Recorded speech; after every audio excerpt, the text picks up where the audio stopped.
viewers, welcome to the next session of Dark Classes. Today we are talking about 11th Physics. Our chapter was Physical World. This is the part 3. We are talking about the four forces of nature.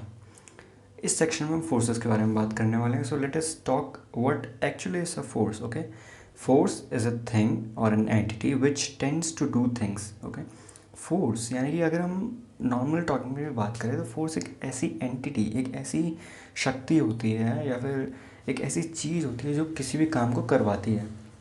Okay, जब हम physics की बात करते हैं तो हम universe की बात करते हैं. तो यूनिवर्स में केवल 4 टाइप की फोर्सेस होती हैं.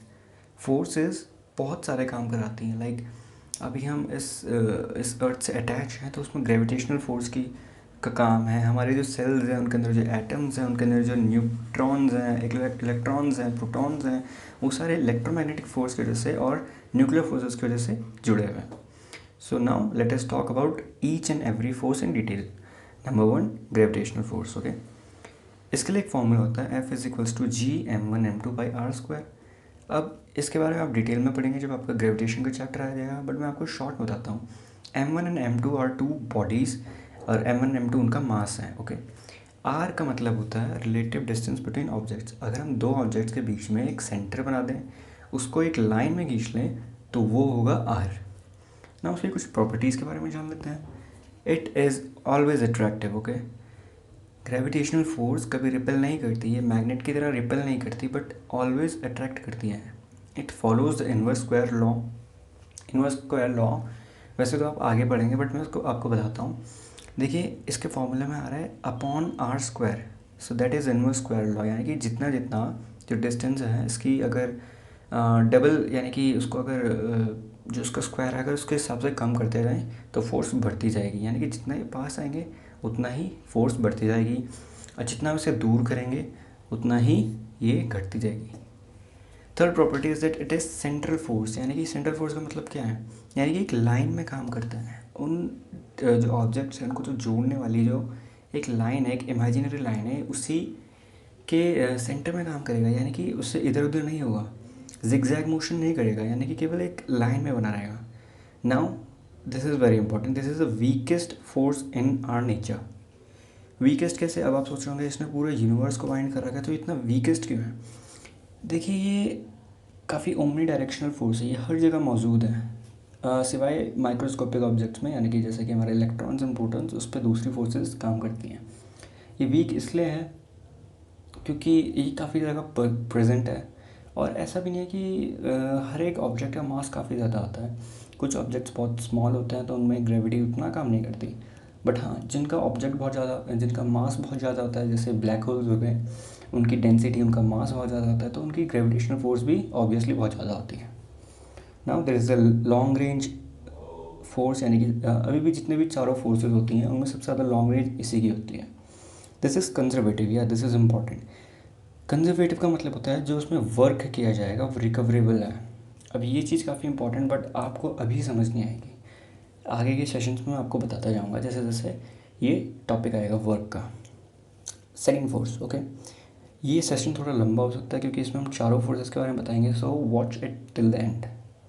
Second force is electromagnetic force. इसका एक फार्मूला होता है F=1/4πε0 Q1 Q2/r².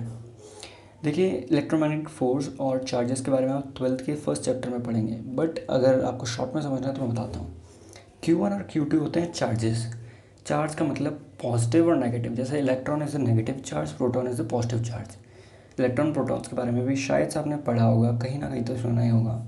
इनके बारे में और डिटेल में पढ़ते जाएंगे. r² वही हो गया अपना डिस्टेंस, रिलेटिव डिस्टेंस हो गया.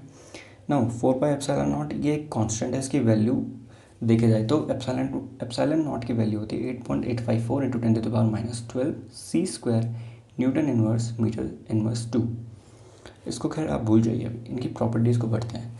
Same, it is a central force as gravitational force. यानी कि it works along the line. Okay, inverse square law को फॉलो करता है like gravitational force. Long range force है ये भी. ओके, ग्रेविटेशनल फोर्स की तरह. कंजर्वेटिव, अगेन वही बात होगी कि इसका जो वर्क डन होगा वो रिकवरेबल होगा. एंड या this is 10⁻36 times stronger than gravitational force. इसका रीज़न ये है कि जो ये अट्रैक्ट करते हैं एक दूसरे को. Attract as well as repel भी कर सकते हैं, क्योंकि अगर पॉजिटिव पॉजिटिव हो गया तो रिपेल करेंगे, नेगेटिव नेगेटिव रिपेल करेगा, but positive negative will always attract. This is not basically A attractive force, it could also be repulsive. Now third is the weak nuclear forces. अभी देखिए इनके बारे में आपको इतना पढ़ने की ज़रूरत नहीं है, वीक न्यूक्लियर फोर्सेस या फिर जो स्ट्रॉन्ग न्यूक्लियर फोर्स है, क्योंकि इनके बारे में आप 12th के एंड सेमेस्टर्स में पढ़ेंगे. फिर भी मैं आपको बता देता हूँ. देखिए एक प्रोसेस होती है बीटा डीके की. उसमें क्या होता है, जो न्यूट्रॉन्स होते हैं वो टूटते हैं, वो एमिट होते हैं, उसमें से काफ़ी सारे रेडियो एक्टिव एलिमेंट्स निकलते हैं. Suppose as radioactive electrons निकलते हैं, तो उस समय जो ये न्यूक्लियर फोर्सेस होती हैं ये काम करती हैं. इनके बारे में ज़्यादा पढ़ने की ज़रूरत नहीं है. Now the fourth one is strong nuclear force. Okay, ये थोड़ी इंपॉर्टेंट हो सकती है. वीक न्यूक्लियर फोर्स से ज़्यादा इंपॉर्टेंट है, क्योंकि आपके सिलेबस को ज़्यादा कवर करती हैं. देखिए इनकी जो रेंज होती है वो काफ़ी कम होती है. न्यूक्लियर फोर्सेस का मतलब क्या है, हमारा जो न्यूक्लियाई होता है, एक एटम होता है. Atom consist of a neutron, proton and electron. जो न्यूट्रॉन और प्रोटॉन होती है वो न्यूक्लियस के अंदर होते हैं.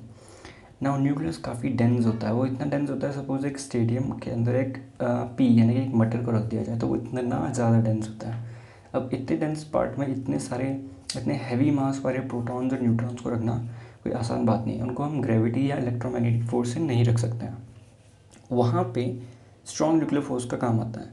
स्ट्रॉन्ग न्यूक्लियर फोर्स इन दोनों को काफ़ी स्टेबल ढंग से एक कॉन्ट्रैक्ट सी जगह में रखता है.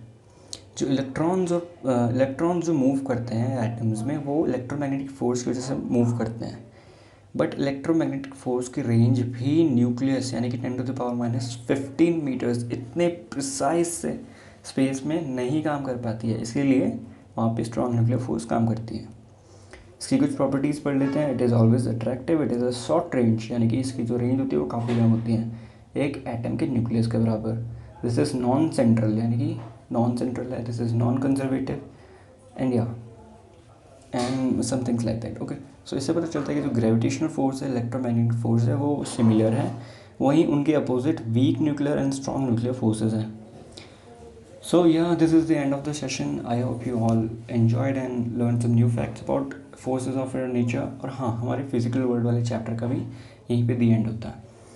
अगले हम चैप्टर्स में पढ़ेंगे SI यूनिट्स के बारे में, मेजरमेंट्स के बारे में. So stay tuned and please subscribe and watch and like the video. Thank you.